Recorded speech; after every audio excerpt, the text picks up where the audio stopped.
sleepless nights caused by crawling critters or flapping wings. Bats to Rats ensures a safe environment for every family member. Check the website at batstoRats.com for amazing offers, and if you mention this ad, you'll receive $10 off your initial inspection cost. Call Bats to Rats today at 402-781-8691. That's 402-781-8691. Bats to Rats. In today's digital landscape, the security of your business is non-negotiable. That's why you need better cybersecurity solutions. At Hamilton, we make it our business to protect your network, data, and digital assets with the latest in cybersecurity technology. Our dedicated team of experts has the technology in place to protect what matters most to you and your business. Stay ahead of cyber threats with better cybersecurity protection. Hire Hamilton at hamiltonisbusiness.com. This is Lincoln's home for sports talk on the FM dial. Also online at theticketfm.com. On the internet. KNTK FM Firth, 93.7 The Ticket.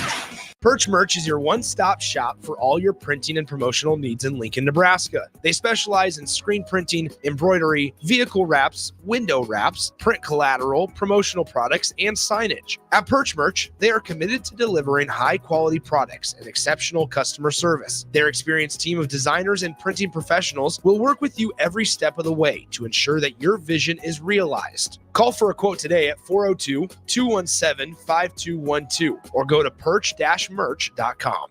At Jimmy John's, we don't make sandwiches. We make the sandwich of sandwiches. We use fresh veggies because we don't hate salads. We just feel bad for them. We make our sandwiches exactly how you want because you're the one who's eating it. And we bake bread all day, every day because stale bread isn't bread. It's croutons. Sandwich history is written by the victors. Good thing we have legible handwriting. Jimmy John's, the sandwich of sandwiches.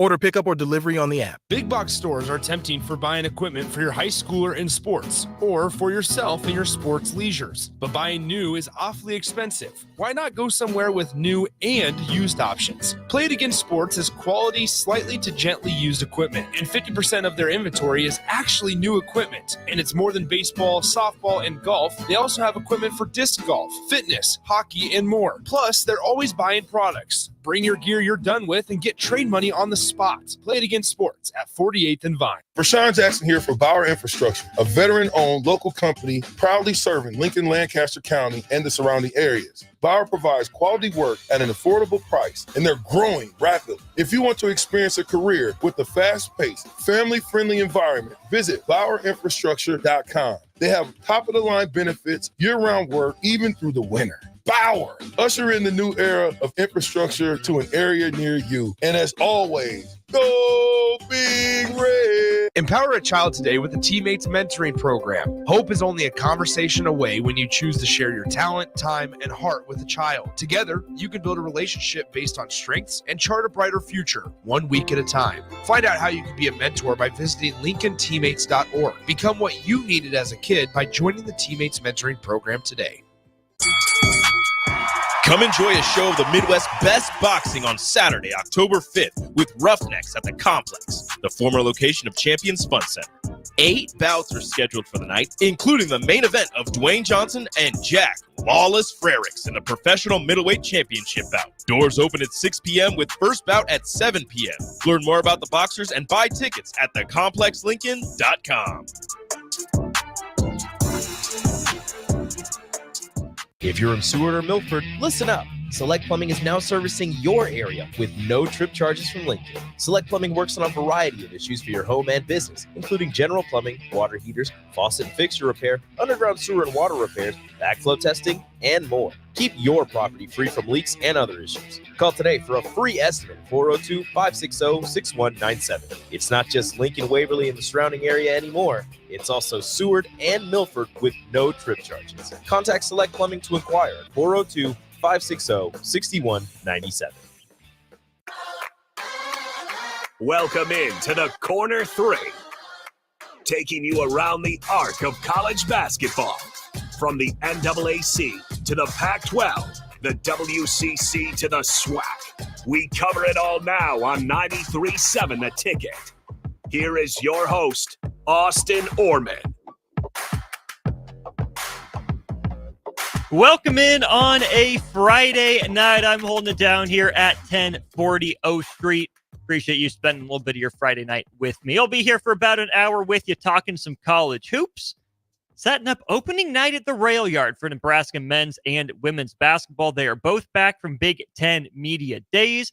You had Alexis Markowski and Natalie Potts accompanying head coach Amy Williams on the women's side. And then on the men's side, it was Bryce Williams and Jawan Gary taking the trip to Chicago with head coach Fred Hoiberg. Got an event going on in just under an hour down there in the Rail Yard.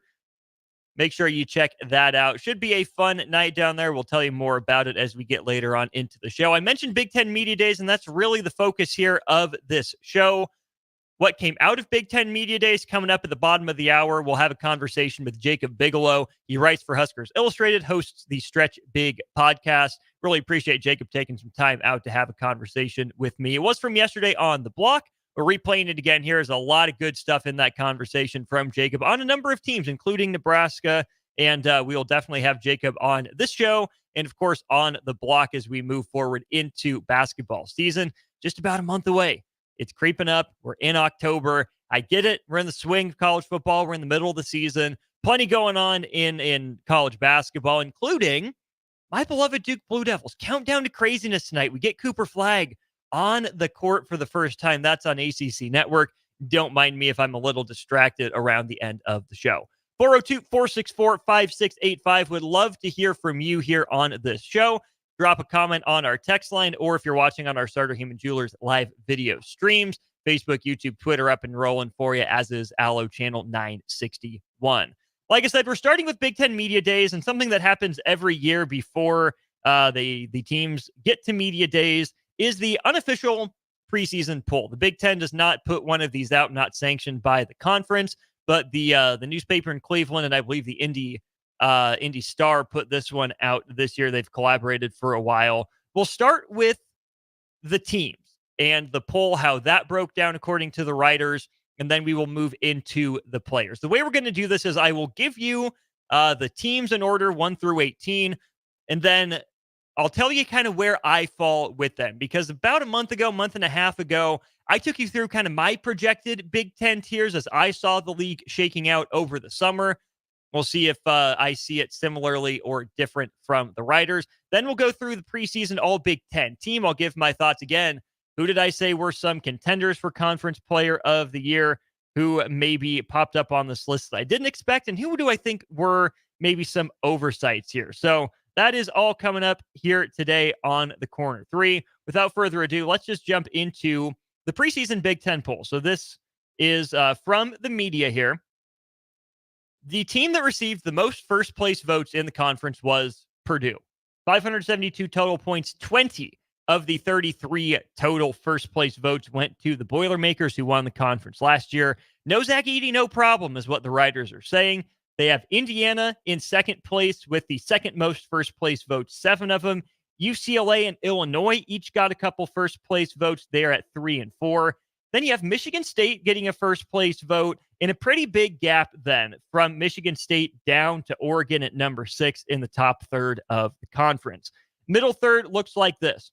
Rutgers at 7, Ohio State at 8, but with a random first-place vote thrown in there. Then you have Michigan at 9. Now we get into the bottom half of the conference with Maryland, Iowa, and then Wisconsin and Nebraska in a tie for 12th with 212 total points.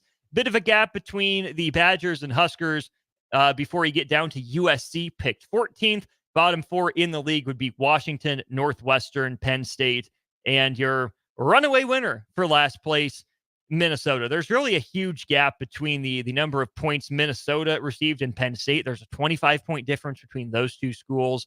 But then there is a 66-point gap between Northwestern and Penn State. The Wildcats received 153 points, Penn State 87, in this entirely non-scientific ranking system and poll. But there you can see Minnesota picked to be bad, Penn State picked to be bad, everyone else just kind of clustered in the bottom middle of the league. So how do I see it? How does it break out? Well, we'll start with where I agree, where I'm in generally the same neighborhood as the 33 writers that had a vote and submitted it. I'm aligned with Purdue Indiana and UCLA up top. Matt Painter has earned the benefit of the doubt. Braden Smith would have been a contender for player of the year if not for having, Zach Edey on his own team. What gives me a little bit of pause with Purdue is they're essentially pulling the Clemson College Football Act in men's college basketball. Not looking to the transfer portal, banking on internal development. They've been good at it for a while, but over the last few years, they've supplemented their roster with transfers, decided not to do that over this offseason, plus lost the commitment of Cannon Catchings. He decommits from Purdue to go to BYU. So I'm curious to see what comes of Purdue. They will certainly be good. I think it's a deserved vote for first place in the conference. I don't know if I'd pick Purdue to win it, but I certainly understand them, being picked that high. Indiana, the talent, man, the talent. Maybe the best top-end transfer class in the Big Ten. I think for the most part, the pieces fit together. You get an Omar Ballo out of the portal from Indiana. That's a pretty traditional Big Ten big man. A little bit of back to the basket game, but he's also able to go up and catch a lob. You get Kanan Carlisle. You get Miles Rice in. Another year from Mackenzie Mbako, Malik Renew on campus as well. There's a lot of talent at Indiana, and it's kind of funny that the thing that's holding me back from being all in on the Hoosiers is the head coach, Mike Woodson. Indiana didn't look much different last year than Archie Miller or than late era Tom Crean. So the talent is certainly there for the Hoos. We'll see if they can get over the hump. And then UCLA, maybe the deepest team in the Big Ten. They can pretty comfortably go 9 or 10 deep with what they already had in the program and then what they added in the transfer portal. I also just think Mick Cronin was kind of born for the Big Ten, right? You think of him from his time at Cincinnati. I didn't fully understand the move to Westwood. I wasn't quite sold on UCLA going to get him. Glitz and glam out in LA, a basketball brand like that. It's worked out pretty darn well so far. And I just think Mick Cronin will, adjust very nicely to the Big Ten. In fact, I don't think there will be much adjustment at all. So I do believe in those three teams, Purdue, Indiana, and honestly, especially UCLA, they're at the top of the conference. In the middle, and this is where I think a lot of people had some trouble placing some Big Ten teams, myself included. It's a pretty jumbled middle. Maryland, Iowa, and Wisconsin are the teams that I think, as I view it, we're aligned with in the middle. Maryland picked 10th, Iowa picked 11th, and then that other team was Wisconsin in a tie for 12th with Nebraska. For Maryland, front court is there. Lots to prove in the backcourt. Another year for Kevin Willard at Maryland. I think he's a good coach, but we'll wait and see, right? Very interested to see how that goes. Iowa, Peyton Sandfort and Owen Freeman is a fantastic place to start. But if you're telling me the third best player on that roster is Josh Dix, I'm not fully bought in on that. I'm just not. Iowa will probably score a bunch of points again because it's what they do, but I just don't think the offensive ceiling is quite as high. And more on Peyton Sandfort to come later in the segment, so stay tuned for that. And then Wisconsin. This is a team that I thought was going to be 4 or 5 games worse than it was for each of the last 2 or 3 years. Maybe I was projecting. Maybe I was just hoping. Credit Greg Gard for making that team as solid as it's been recently. But man, this has got to be the year the bottom drops out for the Hoosiers. Gard is a good enough coach, and Wisconsin is just annoying enough to me personally. They will win 5 or so more games than they should, probably just to spite me. So 12th is about right, but I wouldn't be shocked if it's even lower. And then aligned in the bottom, I was with the Riders, Minnesota, Washington, Northwestern, and Penn State. Penn State, I think, could be spicy, could be sneaky. They weren't great last year, lose a little bit of talent, but have quite a bit coming back as well. Ace Baldwin's going to put up a 30% usage rate and love every second of it with Mike Rhodes. Northwestern, best player Brooks Barnheiser, not necessarily sold on that. That's another one I'll get to later. Washington and Great Osabor. That is one I will certainly get to in depth later on. And then Minnesota is kind of now or never for Ben Johnson. Teams I'm higher on than the Riders. Michigan picked 9th in the preseason poll, 342 points, a handful behind their rival Ohio State, but pretty comfortably ahead of Maryland there in 10th. Michigan might have had the best overall transfer portal class in the Big Ten. I get it. They're bringing in a lot of new pieces. They're bringing in Dusty May, right, who does have Big Ten ties, but it's a big jump from him from Florida Atlantic to Michigan. I just think too highly of Dusty May, and I think there's too much talent on this Michigan roster for it to finish smack dab in the middle of the conference. That, I think, is maybe an oversight by the writers. I'm higher on Nebraska. I really am. We'll hear about this with Jacob Bigelow coming up here in 15 minutes or so. But it feels like a lot of people are overlooking Nebraska again. Not necessarily bad for the program. I think this is a program that would be best served by sneaking up on people again, similar to what it did last year. But Nebraska's old. They got a lot of players that have played a lot of college basketball. It's a different looking team than Nebraska will have had in years past. We'll see if Andrew Morgan or Berke Boyuktangel can really step in and fill the rink master role with Nebraska's linchpin on the sidelines after his offseason knee surgery. I don't know. I just feel like 12th is maybe a little disrespectful for a team that finished third last year and brings back a guy like Bryce Williams, who is also an oversight when we get to the all-conference teams. I'm higher on Rutgers. The Scarlet Knights were picked 7th, which is, to me, kind of the bottom of their range. I said Rutgers was a Big Ten dark horse. I didn't pick them to win it. I wouldn't be so bold as to do such a thing there with no front court in Piscataway. But man, Ace Bailey and Dylan Harper could both go number 1 overall. They really could. They're that talented. Will it all gel? We'll see, but I don't think 7th would be a satisfying season for Rutgers fans. I'm also pretty close on USC. Picked in the bottom middle, right? 14th overall here in the preseason poll. I think that would kind of be the floor for USC. Again, that's probably the oldest team in the Big Ten.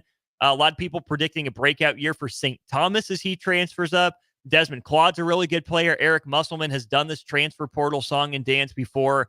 He's closer to home. I think the floor for USC is probably 14, but I think they're kind of the bottom of that middle tier. So I can definitely see that for the Trojans.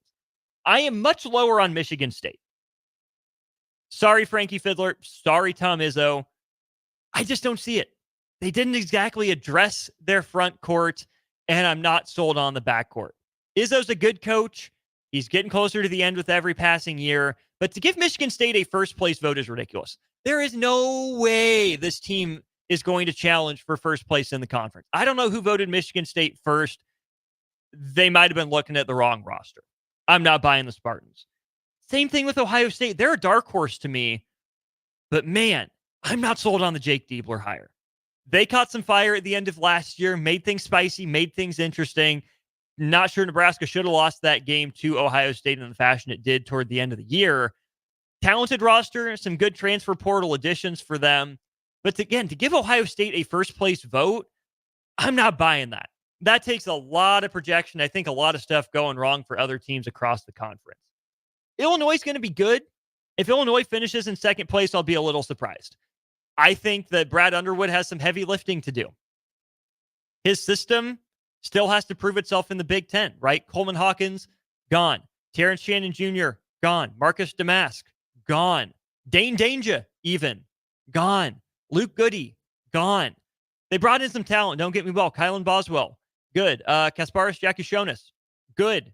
Seems like a bit of a wild card, though. If Illinois is the second place team in the conference, Brad Underwood did some really good coaching work. And then Oregon. I'm a little lower on Oregon, not much lower, right? Oregon was voted 6th in the conference. I think they fall more in that 8 to 11 range, so not far off from the Ducks for me. But if their best player is going to be Jackson Shellstad, he is a 6', 180-pound offense-first guard. I'm not necessarily buying it. And we'll see how Dana Altman adjusts as a coach to the Big Ten from the Pac-12. If they would have gotten an extra year of eligibility for 7'1" center and Folly Dante that gave Creighton some problems in the NCAA tournament, I would probably be okay with Oregon 6th or even a little bit higher. But with him gone and Shellstad being the best player, I'm not necessarily rolling. All right. So that gets through the teams. How about the players now? This was kind of ridiculous. Preseason all-conference team from the media. There are more than 5 players here. I don't necessarily like it. Preseason player of the year was Braden Smith. Yep, that makes sense to me. That checks out. Again, would have been in the running last year. He's probably the best player on what I assume will be the best team or one of the top 2 teams in the conference. If Purdue wins, 26, 27 games again, I think it'll be Braden Smith being the engine, taking another step forward. So, okay, no problems with that. Also, no problems with Omar Ballo, right? I talked about him a little bit. Transfer in from Arizona, pretty prototypical big man for the Big Ten. I like that. Ace Baldwin Jr., I think, makes sense as a preseason nod as well. He's a two-way guy, not big, but does get his fair share of on-ball steals. He's a pesky defender, and he can score. I think Ace Baldwin's going to be the good numbers on a bad team sort of player that's going to be tough to stop. So, okay, I'm fine with Ace Baldwin. Then we get to the rest of the team. I am higher on Michi Johnson than I am Bruce Thornton. 13-3-3 at South Carolina, led that team not quite single-handedly to the NCAA tournament last year, all SEC second-team player. Man, for Bruce Thornton, I just think Ohio State was more talented than South Carolina last year. I think there were more pieces on that team with Thornton, with Jamison Battle, guy like Scotty Middleton, Felix Akpara, Zed Key. That team should have been better. I think Michi Johnson did more with less at South Carolina, and I'm more sold on him. I would have had him closer to a Big Ten team than I would have had Bruce Thornton. Now, Thornton's a little bigger, maybe a little better built for the Big Ten, but I'm a little higher on Michi Johnson this year. I'm also much higher on Bryce Williams. The fact that he wasn't hardly even voted for, he got 6 total votes and points for this team. I think that's straight up disrespectful. Shooting almost 40% from 3 the way he did, handling playmaking for the first time in his college career to the degree that he did. Bryce Williams has got to take a little bit of a leap, especially defensively, but I think with a truer point guard on the roster, he won't handle the ball as much. You'll get to see more silky scoring from Bryce Williams. And I talked to Jacob about this. You'll hear this part of the conversation coming up here in about 5-10 minutes. If you're not paying attention to Bryce Williams in Nebraska, really shame on you at this point. Not saying that as a Nebraska homer, but what the Huskers did last year, what they added to the roster, I think it's only going to make Bryce Williams' life easier on the court. And he was a borderline all Big Ten pick last year. So to say that he doesn't get any better, I don't know where the writers are coming from with that one. And then Ace Bailey. I think that's a guy that could jump onto these lists as the second player on a surprise team in Rutgers. Ace Bailey, 6'10", pretty athletic guy, inconsistent, very inconsistent. He's going to drive Steve Peichel up a wall at multiple points this year. He's I get some Anthony Richardson vibes from him, right? Not entirely raw. He does have some skill, have some handle, have some jump shot to him. He's going to make some plays that 99% of college basketball players can't and won't make, but he'll also miss plays that 99% of college basketball players would make. I like this from 5025 on the text line 402-464-5685, who says, Berke Boyukton will be the surprise of the year. I could see it. I could really see it, 5025, whoever you are. I appreciate that text. I don't know if Berke Boyukton starts. I think he's a candidate for Big Ten Sixth Man of the Year right now. What he's going to be able to do offensively, especially, I think is going to help lift Nebraska, right? 3-level scorer potential. He grew from 6'9", 245 up to 6'10", so he's listed at the same size as Rink Mastros going into last year. I think it was Robin Wash at Avon 3 did a good piece on just how much the coaches love Berke's ability to pass the basketball. They raved about his basketball IQ in this piece. I recommend you go check that one out. If Nebraska reaches its ceiling, I think it's with a versatile lineup and a piece like Berke Boyukton on the floor in key moments. Got to work on the defensive end. He's not necessarily a shot blocker. He's a weak side help defender type, more so than a true rim protector, even at 6'10". But yeah, I think there's a lot of potential in Berke Boyukton. And do I think he's all conference good? Maybe not this year, but he can definitely lay the foundation for years to come. All right, players I'm lower on here. Peyton Sandfort. This is not just Iowa disrespect. I'm not just saying this to be a hater, right? Peyton Sandfort is not Jordan Bohannon. Okay, can we just get that out there? Jordan Bohannon was better than Peyton Sandfort. I'm pretty confident in saying that. Sandfort can score. He can get buckets. He can shoot it. But if he's the best player for Iowa, and if he's first team All Big Ten, woof, not sold on the conference. Same thing for a guy like Dawson Garcia. Fine player, good, will probably be Minnesota's best player, but that tells me more about the team than it does the player. Dawson Garcia right now is much more of an idea than a finished product. He's okay. He's fine. He's good enough. But if he's the centerpiece of a team, if he's the focal point, I just don't know. And I don't know if his numbers are going to be good enough for him to be the good numbers on a bad team spot for an all Big Ten conference caliber player. Which brings me to Great Osabor. Fascinating story for this young man. He's a pretty traditional Big Ten power forward. Not a whole lot of range to him. He shoots low 20% from three, mid 60s from the free throw line, 6'10", 240 type. He's followed Danny Sprinkle from Montana State to Utah State and now to Washington. Can he carry Washington? Maybe. I think he sends Wilhelm Breidenbach to the bench. I think there's a little too much positional overlap unless Osabor is going to play center long term. But man, Andy Katz picked Great Osabor as his Big Ten Player of the Year. Do I agree that the Big Ten Player of the Year could be a transfer? Absolutely. I still think my money would go to Braden Smith. You can make a case for an Omar Ballo or a Miles Rice, potentially. Someone from Michigan if they play well. Man, Washington is not going to be good. They're not going to be good. I'm not seeing it. And so if Great Osabor is going to be an all Big Ten caliber player, Washington's got to win 15, 16 games. And I just don't see that in the cards for him. Augie, I appreciate this here from you on the text line. Augie says, my thought is Purdue is overrated, maybe 22 or so wins, and Nebraska is severely underrated. We'll get to this. We'll go to break, and I'll queue up that conversation with Jacob Padilla, Jacob Bigelow of Huskers Illustrated and the Stretch Big podcast. Purdue men's basketball schedule. I'm getting this pulled up here.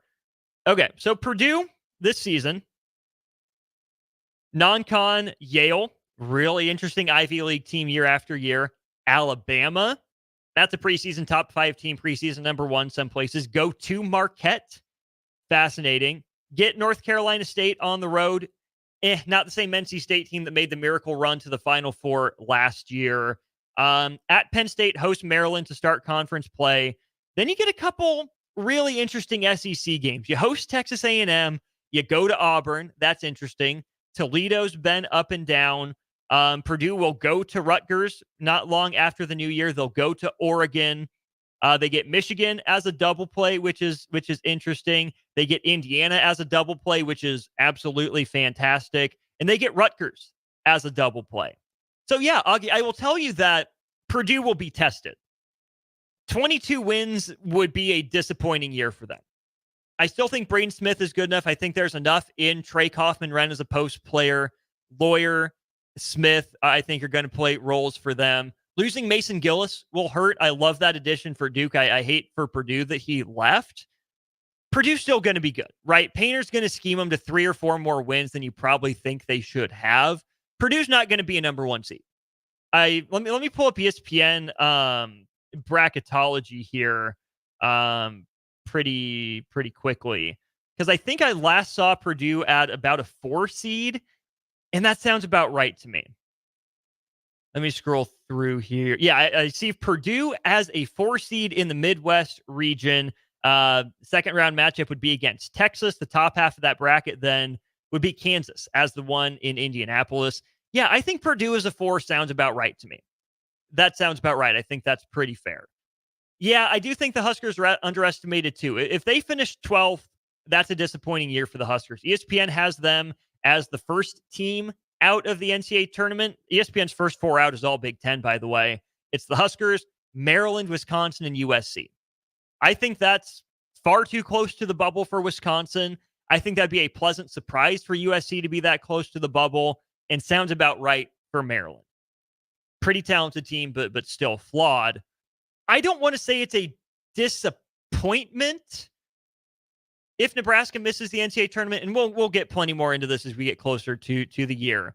I think Nebraska's goal should be an NCAA tournament appearance. They're probably the visitor in the first round game. I think if they get an 8 seed, that's a fantastic follow-up to last year. I still think Nebraska's kind of in that 9, 10, 11, closer to the edge of the bubble than last year, but not perfectly bubbly range.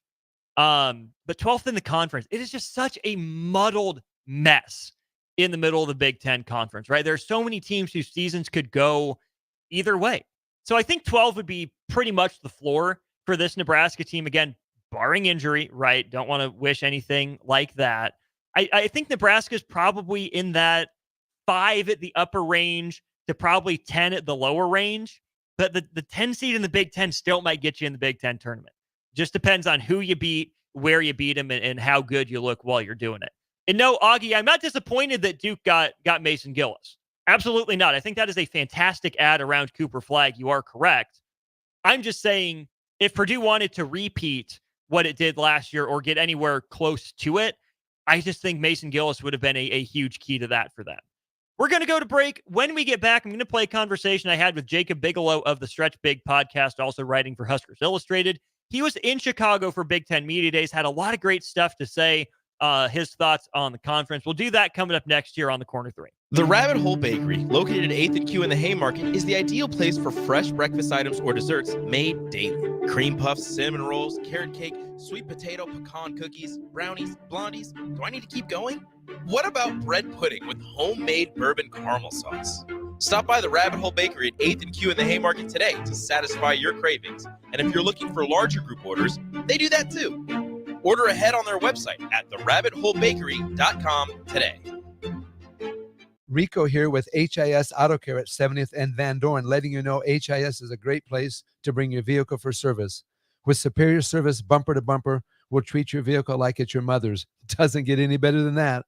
So call 402-488-8934 and HIS Auto will make you glad you did. 5% off, mention this ad, and for sure your mother will be proud you called. 402-488-8934, HIS Auto Care, 70th and Van Dorn. God bless you. Hey guys, it's your girl Jordan from Sartor Heyman Jewelers. Gentlemen, it's time to elevate your style with something from our men's jewelry and watch collection. Why not treat yourself to the ultimate in luxury? We've got an incredible selection of pre-owned Rolex watches, even those hard-to-find models you've been dreaming of. Whether you're stepping up your game day look or adding a touch of class to everyday wear, our top-tier collection is sure to impress. Stop by Sartor Heyman and discover the perfect piece to reflect your unique style. Until next time, happy shopping, guys. At Anderson Ford, we offer a 5-day return or exchange policy so you can make sure the vehicle you choose is the best vehicle for you. No pressure. Lease a 2024 Ford F-150 for $437 per month for 36 months. Experience better at Anderson Ford. Stock number 1004120, 437 per month, lease for 36 months with approved credit, 7,500 miles per year, 5,500 due with signing, no security deposit required. Tax, title, and license fees extra. Residency restrictions apply. Program subject to change. Must take new retail delivery from Anderson Auto Group by 9/30/2024. See dealer for details. At Jimmy John's, we don't make sandwiches. We make the sandwich of sandwiches. We use fresh veggies because we don't hate salads. We just feel bad for them. We make our sandwiches exactly how you want because you're the one who's eating it. And we bake bread all day, every day because stale bread isn't bread. It's croutons. Sandwich history is written by the victors. Good thing we have legible handwriting. Jimmy John's, the sandwich of sandwiches. Order pickup or delivery on the app. Back to the Corner 3 on 93.7 The Ticket. Here is your host, Austin Oerman. This is the Corner 3. I am Austin Oerman. Would really appreciate it if you would drop me a follow on Twitter at Austin_Oerman. I'm pretty active there. Drop me a line there. I will certainly get back to you. Appreciate you texting in on the Sartor Heyman Jewelers text line as well. 5025. And Augie, appreciate you as well. Hey, I'm not saying anything, Augie, other than it's not me wearing the wrong shade of blue. It's not me wearing the wrong shade of blue. Scrolling back through our message history too, Augie, what'd I say about Malik Murphy? What'd I say about them Blue Devils and the Tar Heels in that game for the Bell? Blind Squirrel finds it out every so often, I guess. I'm excited now to go to our Aloe Fiber VIP line, bringing a conversation with Jacob Bigelow. Jacob was on the ground in Chicago for Big Ten Media Days. He joined us on our Aloe Fiber VIP line. Aloe is where they understand the importance of exceptional service with local heart. This was a really fun conversation. Give it a listen. How's it going, guys? No, I appreciate that rousing introduction, Austin. But yeah, good to be here and good to talk a little ball with y'all. In case our audience doesn't know, maybe remind people how you got your start and your connections to the Husker basketball program specifically. Well, back in my college day, I say that like I'm an old man. I'm really not that old. I just feel old. I was a student manager for a couple years when Tim Miles was the head coach, and now I'm going into my third season of covering Husker basketball for Huskers Illustrated magazine. So they can't keep me away that long. I found my way back somehow. That's wonderful. I would also point people to that Stretch Big podcast I mentioned, Chris. You had the man that you lovingly refer to as Coacher on not too long ago. Yeah, I had a fun little run podcast episodes this summer. Talked with Coach Miles, Ollie Farukmanesh, who was on staff with him, Michael Lewis, who was on staff with Coach Miles. Now he's the head coach at Ball State. And there's still some fun guests on the way before we get hoop season going on the podcast. So check that out if you feel so inclined. Jacob, you are on the ground in Chicago for Big Ten Media Days. Let's start with the hometown aspect here with the Huskers. What did you hear from Fred Hoiberg and or Bryce Williams and Juwan Gary today? Bryce Williams and Juwan Gary, they were really, it's kind of an eerily similar feeling to last year. Down to the fact that they were picked 12th in the preseason poll again for the second straight season. I think they're embracing the fact that they're kind of an underdog. And don't want to say they're an afterthought, but they're definitely not picked toward the top of the league. It's definitely Bryce and Juwan. They're embracing that. When you look at those two guys specifically, are they Nebraska's two most important players for how the 2024-25 season goes in your mind?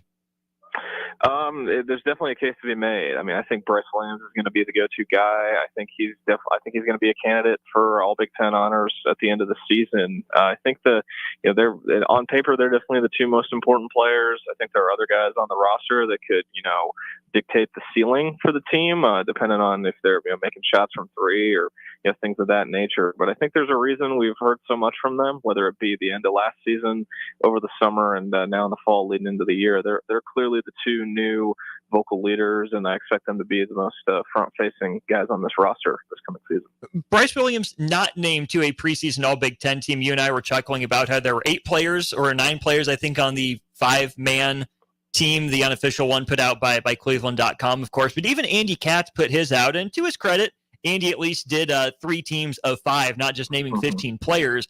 Bryce Williams nowhere to be seen. Why do you think that is? I think it's kind of a if you know thing. Big Ten Network analyst Rayfeld Davis, he came over and asked Fred about Bryce specifically. He said he thinks he's one of the more skilled players in the league, especially on the offensive end. And Fred Hoiberg talked about, one of their goals has been to make Bryce a more well-rounded player. He thinks they got a good start on that last season when he was running the point, defending point guards, and he really came into his own toward the end of the season, finished the year with back-to-back 20-point games. So I think Bryce Williams is kind of a if you know guy in Big Ten circles.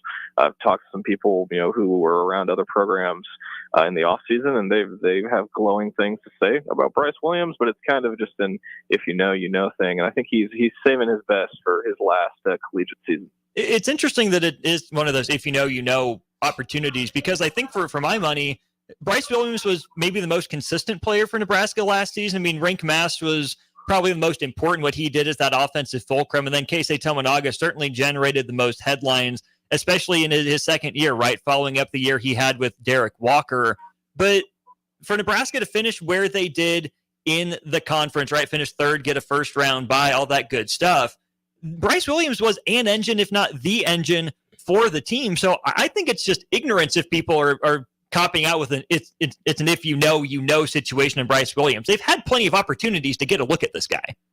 Yeah, I don't know if they're using it as a cop out, but I think we know when people who you ask them about Nebraska's team last year, they'll tell you about Keisei Tominaga, and he's not there anymore, and a bunch of roster turnover. There are probably some members of the media who I don't want to say they don't know who Bryce Williams is, but I mean it's this is a nationwide conference spanning from sea to shining sea. They had 33 media members vote in the the media poll that the Columbus Dispatch and the Indy Star did. But I think, some people are definitely going to need to know the name Bryce Williams, I think. I think he's got a chance to be one of the leading scorers in the conference. And like I said, I think he'll be an all-league guy by the end of the year.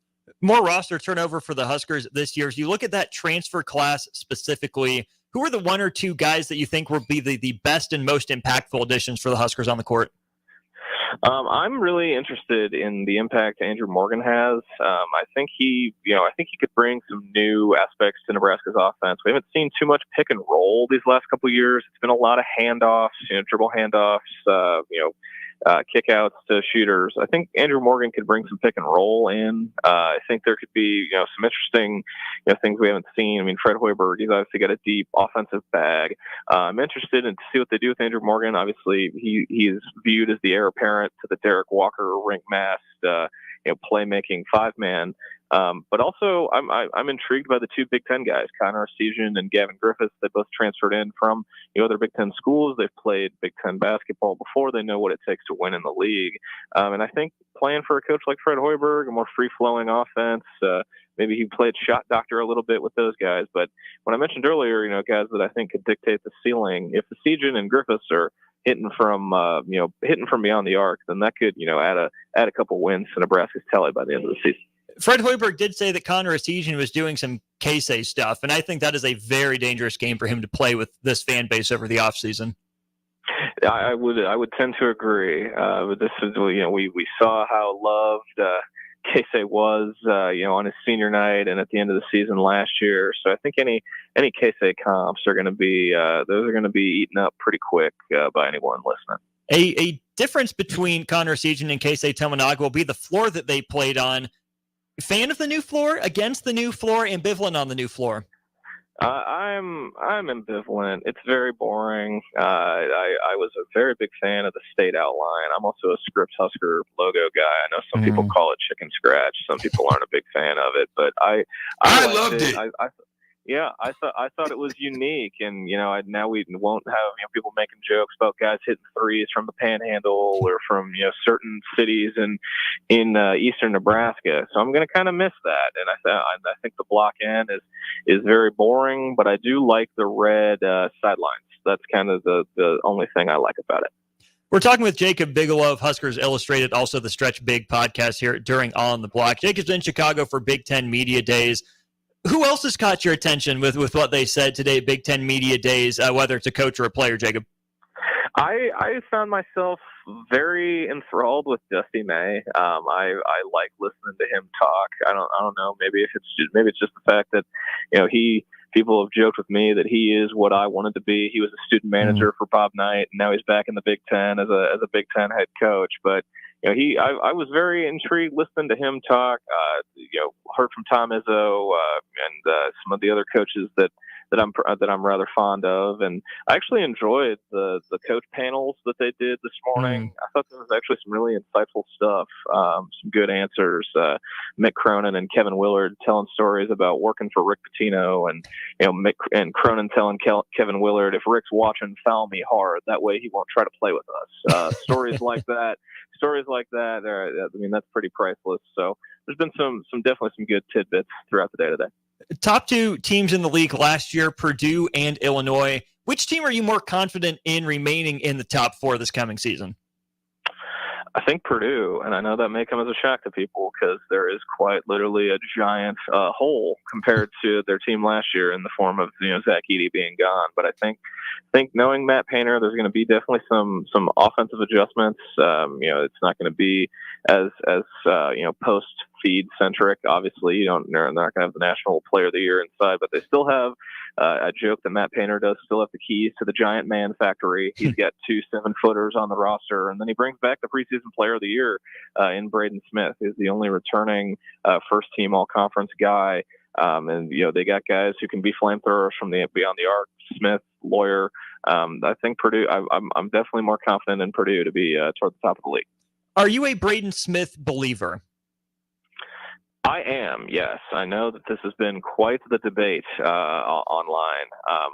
I'm a believer. I don't think he was just padding stats because of Edey. I think he's genuinely a really good point guard and a really good player. I think he was deserving of the accolades he received. Do I think there's a chance he's not the postseason Big Ten Player of the Year? Obviously, this is an 18-team league. It's very deep. I think there are guys who can rise above, but I would label myself as a Braden Smith believer for sure. Are you a Matt Painter believer? That might be the more important question, though. I am, actually, and that kind of plays into my answer. I would say no in regards to the other program you referred to. If you were asking me the same questions, I definitely have more faith in Painter and Braden Smith than I do with the program in Champaign. What is your confidence level? Has it been shaken at all in Tom Izzo, right? It's not necessarily January, February Izzo anymore. It's still, to me at least, a solid program. Upper echelon talent isn't there like it has been in years past. I don't know if Izzo's lost his fastball, lost his breaking pitch, whatever it is. I don't know. I'm not sold on Michigan State again this year. They're just about 500 over conference play in the last, 5 or 7 years. Michigan State strikes me as fine, but not overwhelming. I don't get that same kind of fear of God walking into the Breslin Center like we used to. Where are you at with Michigan State, but even more specifically Tom Izzo? Yeah, it's a weird spot for Coach Izzo. It becomes, he's turning 70 within the next couple months, I believe. So that, I'm not an ageist, but we've seen guys, talk about, we've seen guys call it careers, very storied, legendary head coaches, Krzyzewski, Roy, Nick Saban in the college football game that have called it, and it becomes a question of the cliche of has the game passed them by. I don't think the game has completely passed Tom Izzo by. I think he's definitely trying to make one more run at it before he calls it a career. But it's a weird spot for Izzo. Last year's team had pretty high expectations that definitely were not met. They bring a good amount back, but they brought a good amount back, going into last year too. And then, they add, Frankie Fiddler, local interest, Bellevue West product, Frankie Fiddler, and he's their first transfer portal addition in multiple years, which almost sounds like a foreign language compared to the rest of college basketball. Speaking of those Nebraska tie transfers here, you mentioned Frankie Fiddler, William Kyle III out at UCLA, and then also St. Thomas at USC. Which of those guys do you think has the smoothest adjustment to Big Ten play? Yeah, I won't forget about John Tanji. John Wisconsin either. Got an answer, heard from Greg Gard about him today as well. But I think my answer is going to be St. Thomas. I think he's got the highest ceiling, both as a collegiate player and as a pro prospect. Eric Musselman talked today. He said Saint's going to play anywhere 1 through 5 at USC. He's going to give back anything from backup point guard minutes to small ball 5 minutes for the Trojans this year. Of an almost completely new team. I think they bring one guy back in year one under Muss. But if I'm buying stock in the local guys, I'd take a healthy helping of St. Thomas stock, and that's no slight against Will Kyle or Frankie Fiddler. I think all of those three guys are going to be solid contributors, in their new homes this season. I do have to ask you about Wisconsin. This is a program that has not made a friend in me. I've been very anti-Wisconsin as far back as like the early 2010s. My Duke basketball affinity is well noted on this program. That 2014-15 Wisconsin team, even though Duke beat them, just always stick in my craw. I've been kind of preying on Wisconsin's downfall for years. I thought it was going to be last year. They squeak out an NCAA tournament appearance, get beat by James Madison in the 5-12 game. Is this the year Wisconsin finally crumbles?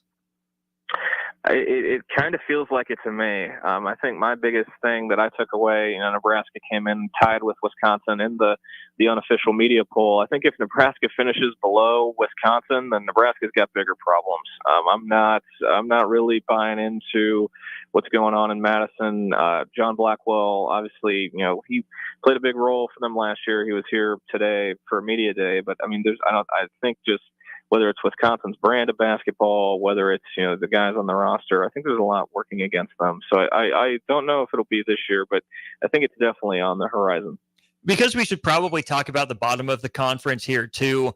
The teams that I'm seeing at the bottom, Minnesota, Washington, I'm seeing some Northwestern down in there as well.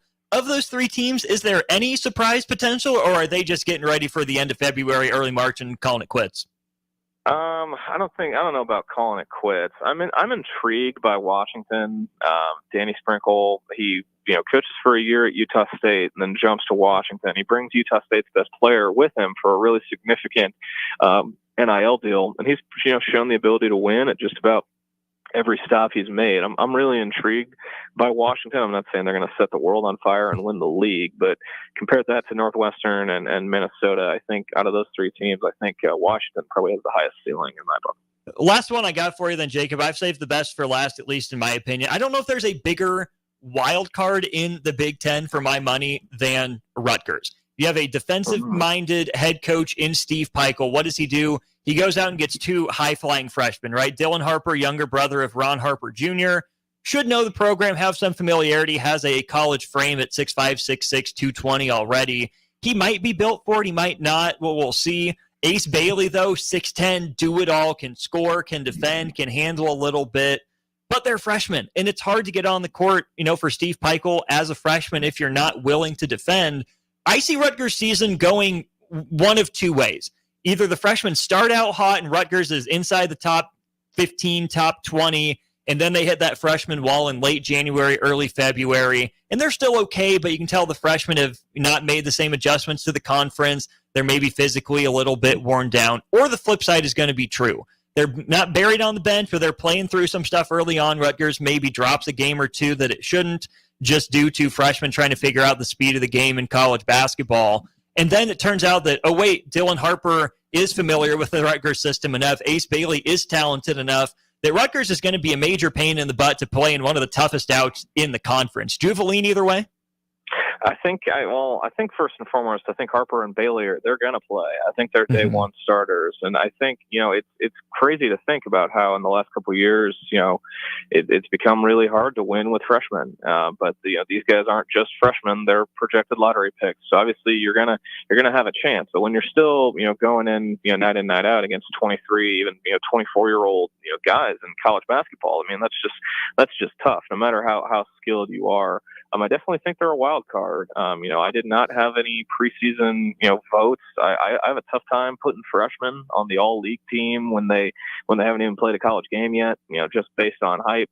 And that's no slight to Harper or to Ace Bailey. I've seen plenty of the tape, but they're definitely a wild card. I don't think any team in the Big Ten is looking forward to going to play at the rack. That's for sure. That's one thing that reigns true with Big Ten basketball. But I definitely would agree with the assessment that they're probably the biggest wild card, boom or bust, team in the league in my book. I would have felt so good about picking Rutgers for a first-round bye in the Big Ten tournament if they had held on to Cliff Amore. As just a basketball watcher, I'm bummed that Cliff Amore left Rutgers, as that team could have been special with him anchoring that front court.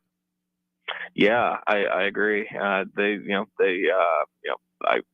would agree with that. And yeah, I was just reminded last week that Cliff wound up at Bama. So him and Grant Nelson, that's going to be quite the team to watch. But yeah, that's kind of the world we live in now. The what if, like, what if this guy stayed? What if there's a lot of what ifs in this portal NIL world.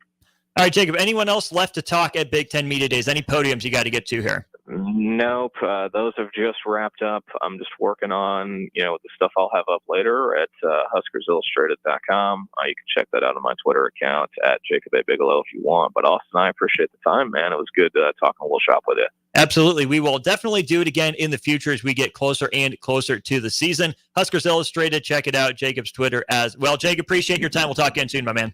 Oh, thanks again, man. Have a good rest of the show. That's Jacob Bigelow, Huskers Illustrated, as well as the Stretch Big podcast with us here on the Corner 3. Heard that conversation during On the Block as well. Short break. Wrap up Corner 3 right after this. Escape the ordinary gym experience and unlock a new you with 3 Pillars Performance. Whether you're a high school athlete, college student, or former athlete, 3 Pillars Performance's state-of-the-art facility and certified trainers are dedicated to helping you achieve your fitness goals. Join a community that helps you get leaner, stronger, and move better than you ever have before. Visit 3 Pillars Performance online at 3pillarsperformance.com or in person at 5620 South 49th Street in Lincoln. Maximize your athletic potential with 3 Pillars Performance today.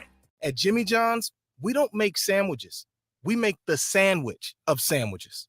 We use fresh veggies because we don't hate salads. We just feel bad for them. We make our sandwiches exactly how you want because you're the one who's eating it. And we bake bread all day, every day because stale bread isn't bread. It's croutons. Sandwich history is written by the victors.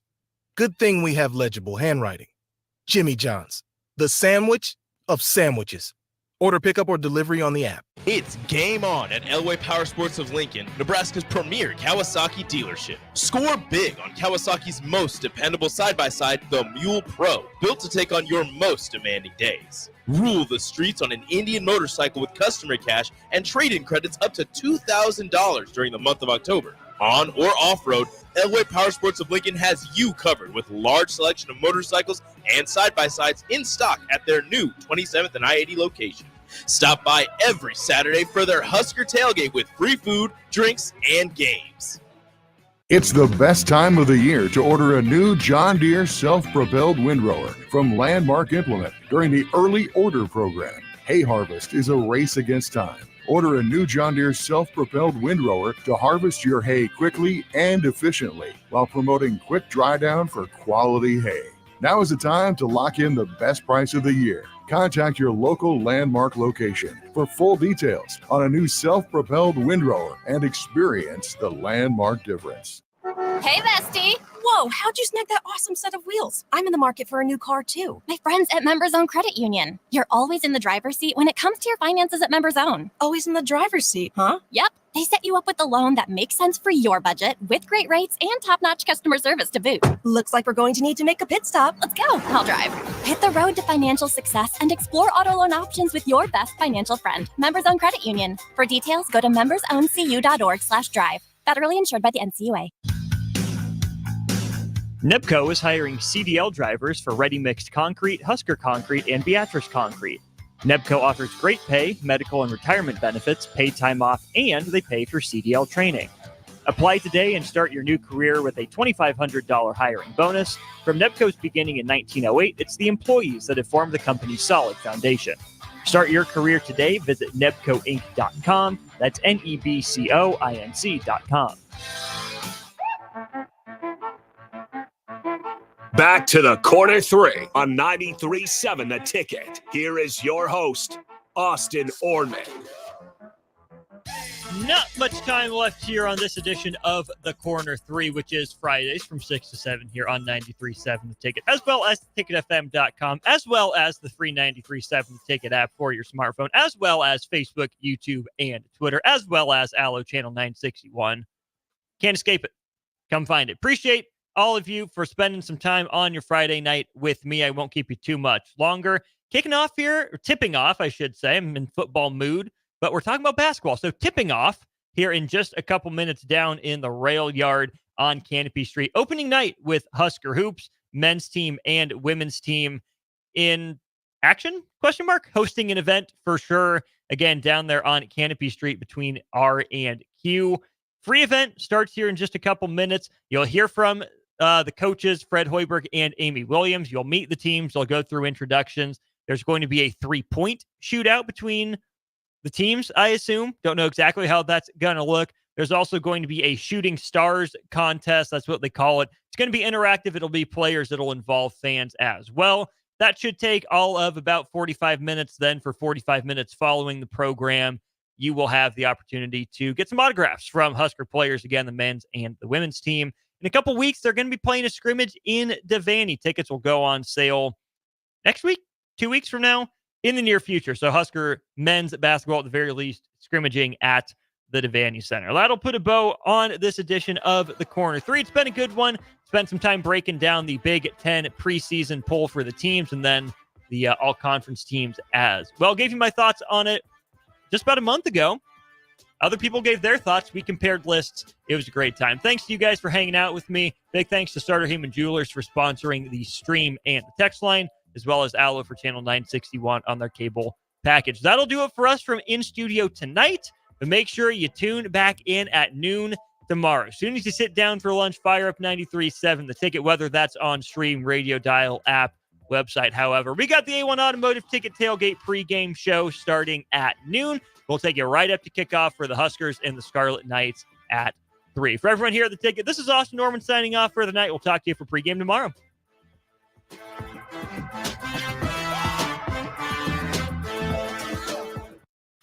This is Lincoln's home for sports talk on the FM dial. Also online at theticketfm.com. On the internet. KNTK FM Firth, 93.7 The Ticket. Midwest Bank is proud to be your local community bank right here in Lincoln. This is Travis with Midwest Bank, now with 2 branches conveniently serving Lincoln and 8 other locations across Nebraska. We're here to help you with any of your needs. From opening a checking account to buying a home or financing your business, our staff is here for you. Stop in and you might see Shin Daddy himself. Your community, your bank, Midwest Bank. Learn more at midwest.bank, member FDIC. At Jimmy John's, we don't make sandwiches. We make the sandwich of sandwiches. We use fresh veggies because we don't hate salads. We just feel bad for them. We make our sandwiches exactly how you want because you're the one who's eating it. And we bake bread all day, every day, because stale bread isn't bread. It's croutons. Sandwich history is written by the victors. Good thing we have legible handwriting.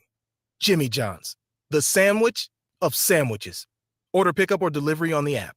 This is former Husker and NFL linebacker Jay Foreman. For years, I've suffered from degenerative problems in both of my ankles, but thanks to a thorough and thought-out plan provided by Advanced Medical Imaging, I was able to get my life back with the least amount of pain as possible. While working through multiple options, the team of physicians at Advanced Medical Imaging were there to answer any questions I had. If you're experiencing any pain at all and want to get your life back, go to amimaging.com or give them a call at 402-484-66